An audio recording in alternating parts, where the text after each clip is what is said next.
Hola, ¿qué tal? ¿Cómo les va? Bienvenidos y bienvenidas a una nueva sesión del curso Pedagogía de la Participación. Hoy vamos a enfocarnos en analizar lo que son las hipótesis o supuestos en la investigación. Bueno, nos vamos a enfocar un poco en los supuestos de investigación, teniendo como punto de referencia la investigación cualitativa. Las hipótesis son suposiciones acerca del problema que estamos investigando. Consiste en escribir una idea que tiene el investigador sobre las razones por las cuales se produce el fenómeno que estamos investigando. Esta idea puede ser verdadera o puede ser falsa, pero eso es lo que vamos a tratar de indagar en nuestra investigación. Y siempre las vamos a escribir en afirmaciones, como si eso fuera verdad. Vamos a tomar dos ejemplos. Retomando el ejemplo de los niños a los que se les dificulta la matemática. Una hipótesis o un supuesto de investigación podría ser que a los niños se les dificulta la matemática porque el docente no utiliza las estrategias de enseñanza-aprendizaje adecuadas, ¿no? O podría ser que a los niños y a las niñas se les dificulta la matemática por las estrategias de enseñanza que utiliza el docente. Siguiendo con el caso de violencia escolar, que también analizamos en sesiones anteriores, puede ser que una hipótesis podría ser que los niños y las niñas son violentos porque sus padres son violentos. Entonces, como ven, estas son afirmaciones que se realizan al problema de investigación que se está planteando, como las razones por las cuales uno como investigador supone que ese problema se produce. En esta sesión también nos vamos a enfocar en analizar lo que es el diagnóstico para realizar un proceso de investigación-acción. Entonces, para eso, para poder realizar nuestro diagnóstico, tenemos que elaborar toda una metodología de cómo vamos a recolectar la información para conocer nuestro problema. El diagnóstico lo que nos permite identificar es cómo está el problema que estamos investigando, un poco ver qué sucede con ese problema, comprender de mejor manera ese problema para posteriormente poder plantear posibles estrategias y acciones para transformar esa realidad que es el objetivo de la investigación-acción. Entonces, para eso vamos a analizar tres conceptos básicos. Uno es la metodología. Cuando nosotros nos dicen planteen su metodología de investigación, se están refiriendo a que planteemos los métodos que vamos a utilizar, que van a constituir las vías por las cuales vamos a lograr los resultados de la investigación. Posteriormente viene el método. El método es el modelo lógico que vamos a seguir en nuestra investigación. Por ejemplo, si vamos a seguir el método cuantitativo, tiene un proceso distinto que si utilizáramos el método cualitativo. Entonces, eso debemos definirlo dentro de nuestro método. ¿Vamos a utilizar el cuantitativo, el cualitativo o vamos a utilizar el mixto? Porque de eso va a depender el proceso de investigación, los pasos que vamos a realizar para poder recolectar nuestra información. Y de eso también va a depender nuestras técnicas de investigación, del método que seleccionemos. Entonces, las técnicas, que es otro concepto básico, se refiere a los procedimientos, las formas de ejecutar y de comprender la información que estamos recolectando, ¿verdad? Entonces, hay técnicas específicas del método cuantitativo que serían los cuestionarios, que se llaman realmente entrevistas estructuradas, o bien en el método cualitativo tendríamos otras técnicas como lo es la observación, las entrevistas y los grupos focales, que a esos vamos a entrar a analizar un poquito en este momento. Entonces, la técnica de observación. Cuando ustedes dan clases, pueden estar haciendo un proceso de observación perfectamente con sus estudiantes. Si ustedes están implementando una nueva estrategia, una nueva técnica de enseñanza-aprendizaje, ustedes podrían realizar procesos de observación para poder analizar si a sus estudiantes les está sirviendo o les está funcionando, si está siendo más fácil aprender a partir de esa estrategia de enseñanza-aprendizaje que ustedes están implementando. Entonces, la observación proporciona a los investigadores otra información que no se puede recolectar a partir de los cuestionarios o a partir de las entrevistas, porque se enfoca más en expresiones no verbales, o sea, gestos que uno realiza, ¿verdad? Y que pueden ustedes analizar en sus estudiantes. Se enfoca mucho en los silencios, o sea, cuando una persona calla no precisamente es porque está poniendo atención en clase, por ejemplo. Puede estar pensando en otras cosas, puede estar distraído o distraída, o puede tener algún problema. Entonces los silencios son importantes de analizar también en la investigación. Se enfoca mucho en ver sentimientos que pueden ser también analizados a partir de la observación. Interacciones, o sea, qué grupos hay formados en el grupo de estudiantes que ustedes tienen y cómo se manejan estos grupos, que también para algunos problemas que suceden en el aula es importante conocerlos. Cómo se comunican los estudiantes. En algunos casos nosotros desconocemos algunas frases que los estudiantes dicen, utilizan, y probablemente el conocer su significado, el apropiarnos a veces de esas palabras y utilizarlas, y eso nos puede permitir también cierto acercamiento y confianza con nuestro grupo de estudiantes. Cómo se maneja el uso del tiempo, no precisamente en nuestra clase, sino que puede ser a partir de un proceso de observación en otra aula. Esto va a depender del problema de investigación que estemos estudiando. Las conductas de nuestros estudiantes, o sea, si hay conductas pasivas, si hay conductas violentas, qué tipo de relaciones se dan y las conductas que los estudiantes pueden estar mostrando en el aula. Entonces, esto nos muestra a partir de gestos, actitudes, podemos llegar a comprender también el problema de investigación que nos estamos planteando, y esto se puede ver a partir de la observación. Hay diversas posturas del observador. Uno es observador como participante completo, y esto es cuando un miembro del grupo que está estudiándolo, pero oculta su rol como investigador, ¿sí? Entonces, si ustedes, por ejemplo, no les dicen a sus estudiantes que están realizando un proceso de investigación sobre determinado tema, pero están apuntando todo lo que observan, lo que ven, ¿verdad? Esto puede ser un participante completo, ¿verdad? Hay otras posturas como el participante como observador, que es una persona también miembro del grupo, pero que el grupo sí sabe que está siendo investigado, ¿verdad? Esta es otra forma de hacer un proceso de observación, ¿verdad? Otra es el observador como participante, y es que se le faculta al investigador para participar en las actividades del grupo, pero no es considerado un miembro del grupo, y el grupo también conoce la investigación que se está realizando.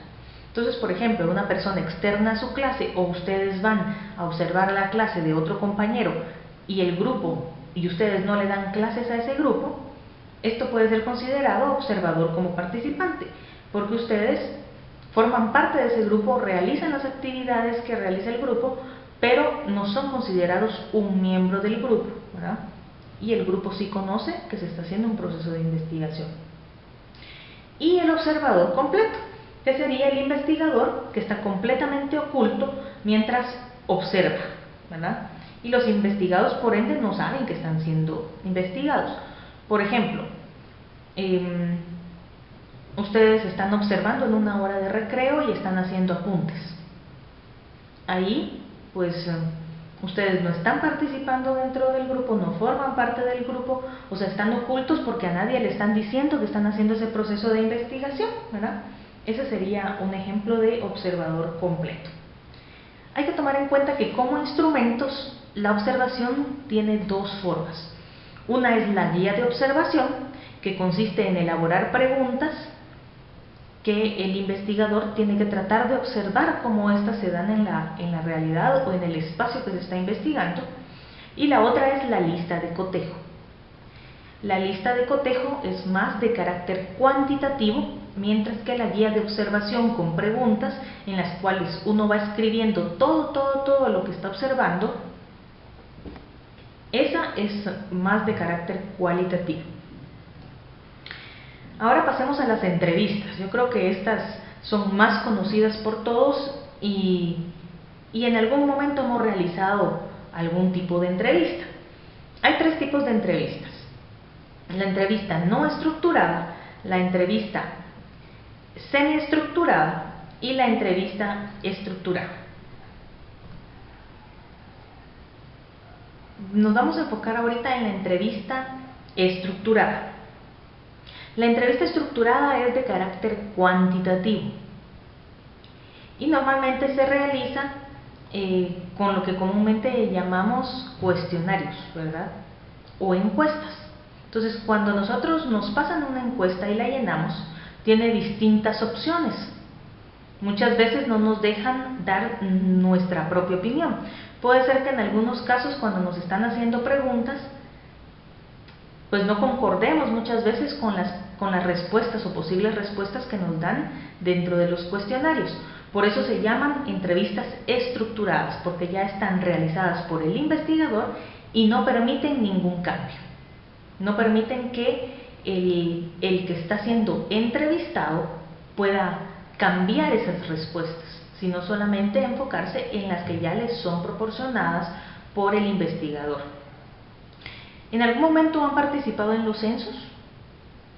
Este es un tipo de entrevista estructurada, en la cual nos van haciendo ciertas preguntas que la persona va llenando, pero no nos da opción a dar nuevas respuestas.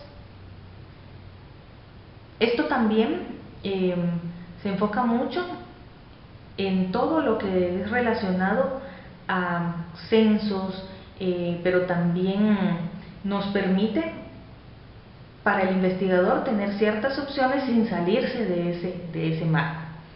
Pueden ser autoaplicadas, o sea, cuando uno le pasa directamente un cuestionario a los estudiantes o a los docentes o a las personas o grupo de personas que estemos interesadas en conocer su opinión. Entonces estas personas van marcando sus respuestas.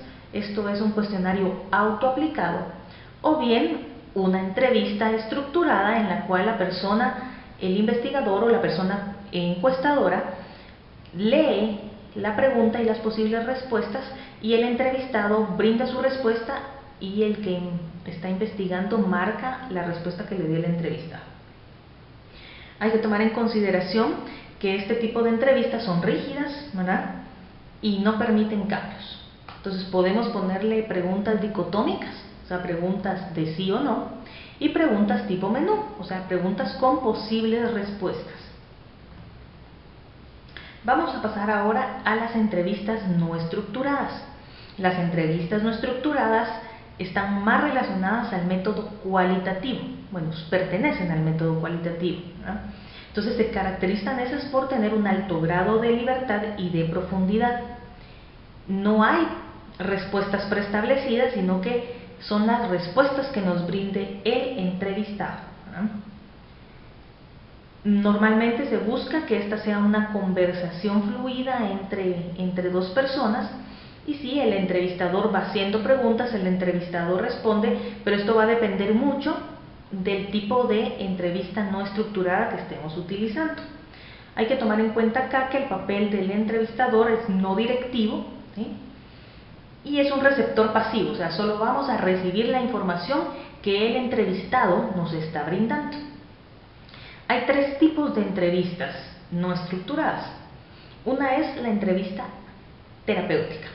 ¿Cuántos de ustedes han ido al psicólogo alguna vez?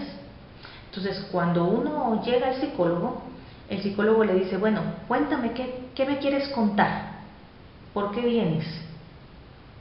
Y el entrevistado o el paciente, en este caso, es el que va dando una narrativa de lo que él o ella quiere contarle al psicólogo, ¿verdad?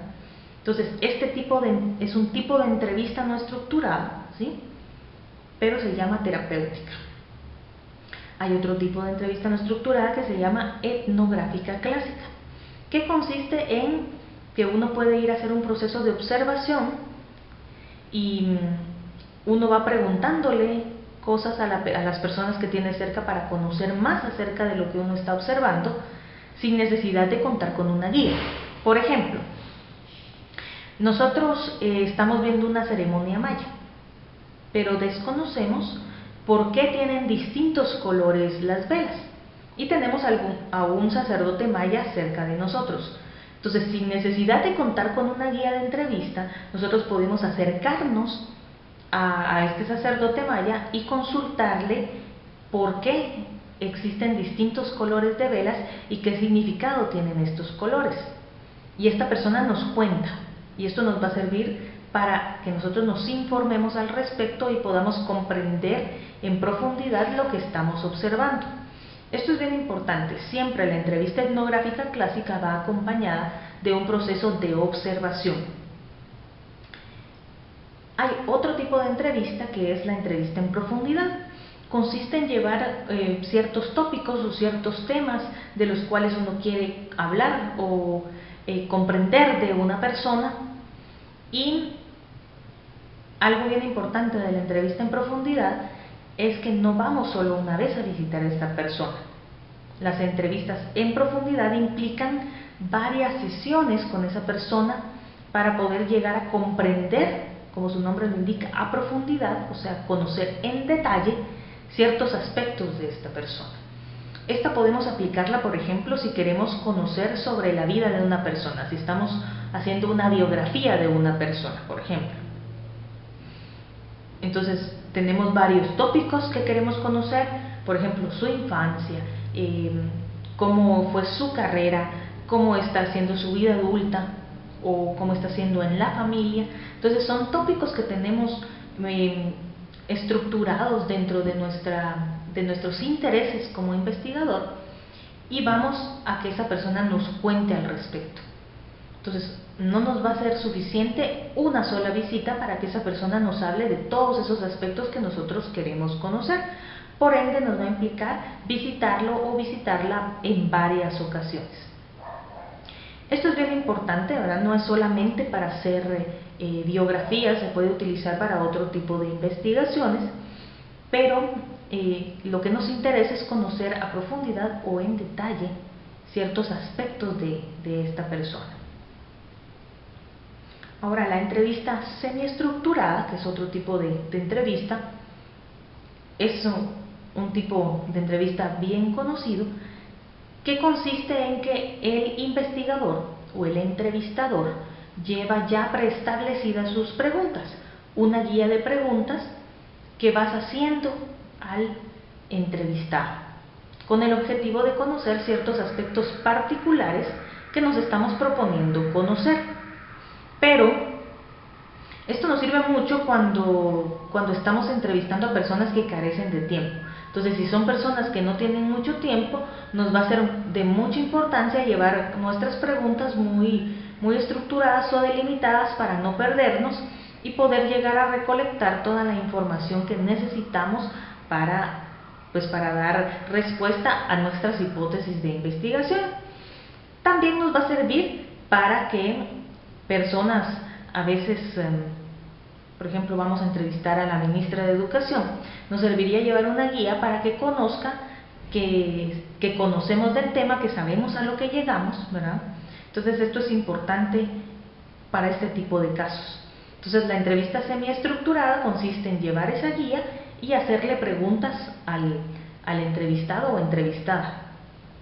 Algo que hay que tomar bien en cuenta en esto es que no necesariamente tienes que hacer todas las preguntas que tenías establecidas en tu guía, o que te quedes solo con esas preguntas que tenías establecidas en tu guía, si en la conversación con la otra persona van surgiendo aspectos interesantes que tú quieres conocer, puedes incorporar nuevas preguntas a ese proceso.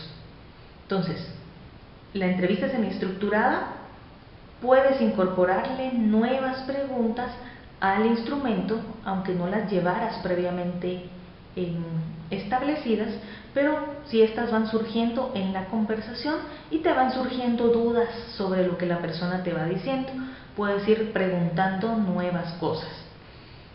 Pero si ya la persona también hiciste tú una primera pregunta y ya te contestó con eso la segunda o la tercera pregunta que tú tenías en tu guía, ya no es necesario que las hagas porque ya tienes la respuesta. Puedes continuar con las siguientes preguntas que te tenías planteadas. Luego hay otra técnica que es bien importante conocerla, que también nos puede servir para nuestros procesos de investigación-acción, que es el grupo focal. El grupo focal consiste en reunir a un grupo de personas para que hablen de un tema en particular. El grupo de personas puede ser entre 6 y 12 personas. Lo importante es que estemos bien conscientes de cómo vamos a organizar el grupo. Puede ser un grupo solo de hombres, puede ser un grupo solo de mujeres o puede ser un grupo mixto. Pero esto va a depender del tipo de investigación o el tema de investigación que estemos realizando. En algunos casos es conveniente hacer grupos mixtos y en otros no. Por ejemplo, si estamos investigando sobre educación sexual, muy probablemente los hombres o las mujeres, si es un grupo mixto, no nos van a hablar con suficiente confianza, mientras que si están con personas del mismo sexo, probablemente vamos a encontrar una empatía distinta, mayor libertad para que puedan realizar y expresar todas sus opiniones. Entonces esto es bien importante tenerlo presente al momento de hacer un proceso de trabajo de campo. Entonces el grupo focal tiene que ser dirigido por 2 personas. Un facilitador o preceptor, que es la persona que va lanzando preguntas de ciertos tópicos que se tienen también establecidos en el grupo focal, va lanzando estas preguntas para que las personas vayan respondiendo. Y tiene que haber otra segunda persona que está haciendo un proceso de observación sobre lo que se realiza dentro del grupo. Entonces esta persona va anotando si alguna persona hizo algunos gestos incómodos cuando se lanzó alguna pregunta, ¿verdad? O si hubo una reacción de burla, de risa, de exaltación con algún tipo de pregunta o algún tipo de respuesta. Todo esto lo va apuntando la segunda persona que forma parte del equipo de investigación. En cuanto al lugar donde se realiza el grupo focal, es muy importante que se realice en un espacio solo, donde donde no tengamos interrupciones de ningún tipo y donde no estén personas que puedan cohibir la intervención de quienes forman parte del grupo focal. Entonces, si vamos a hacer un grupo focal en la escuela, preferiblemente que sea en un espacio retirado donde no tenga acceso ya sean los profesores o el director, ¿verdad? Esto es preferible para evitar sesgos al momento de que los estudiantes estén emitiendo opinión. Igualmente, si vamos a hacer un grupo focal con docentes, es importante que el director no esté presente, máximo si fuéramos a analizar aspectos de carácter administrativo y conocer la opinión de los docentes al respecto.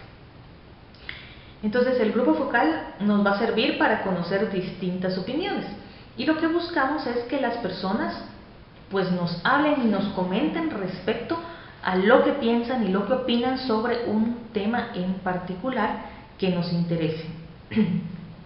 Hay que tomar mucho en consideración que lo que estamos buscando con la investigación-acción es que las personas participen y que las personas brinden su opinión, no solo enfocado a qué sucede, cómo está el problema, que es lo que nos interesa en el diagnóstico, sino también sus posibles soluciones a ese problema, porque esto nos va a ser de mucha utilidad para el siguiente paso de la investigación,